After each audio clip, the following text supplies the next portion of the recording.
Hi guys! So lalabas kami kasi tingnan niyo naman yung hair ko. Lumalabas na naman yung sumpa. Malapit na yung aming silver wedding. Hindi ko kasi alam kung anong magiging ayos ng hair ko.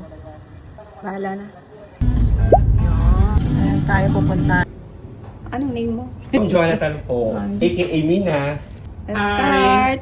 Yes. Tignan natin kung mapapaganda ni ano. And kilikilo pala, a human hair. Nag-avail siya 200 grams. Upang fashion color siya. Yes. Gusto niya i-highlight yung kanyang human hair, the extension, and then i-full natin siya ng treatment. Ano bang target mo ito? Itong highlights mo. Yung ganina ito. Basta hindi ako magmumukhang lalong old. Dito na. Mas warm kasi ito mga na. Ito kanyang base, and then this one ang kanyang highlights. Highlights na daw yan. Full crown highlights. So fashion color tayo kay ma'am.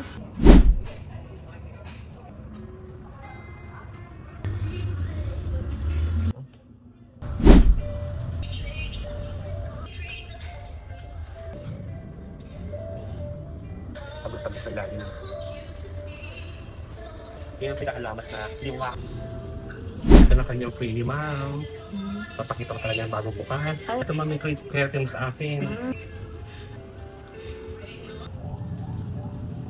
Ang pakaish. At sa akin, sa vlog tayo asosyal. Ang bango.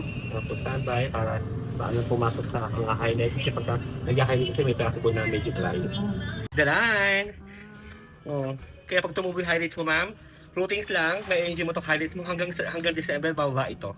Yan. Yan ay ikakabit sa akin. Yan. Sa lahat ng mga kabesyahan ko nagkukulay dyan, papansin mo talaga ang kapag nag-match sa isang skin tone, kailangan natin na isi-skin tone tayo tumitingin. Alisin yung black yun! Sige, sub mo na ikaw. Kakabit mo na Yes. extension. Paano nga ginagawa? Ididiin ko? Hindi naman masakit. Hindi yan matatanggalin. Maganda nga madal magandoob siya.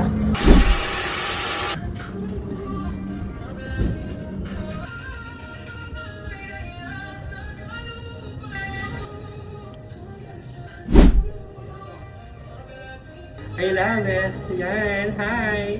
Kaya bola kayo dito sa Unica Eve Salon. Dandan. Yan. Lakado. Yan. Madama talent ko.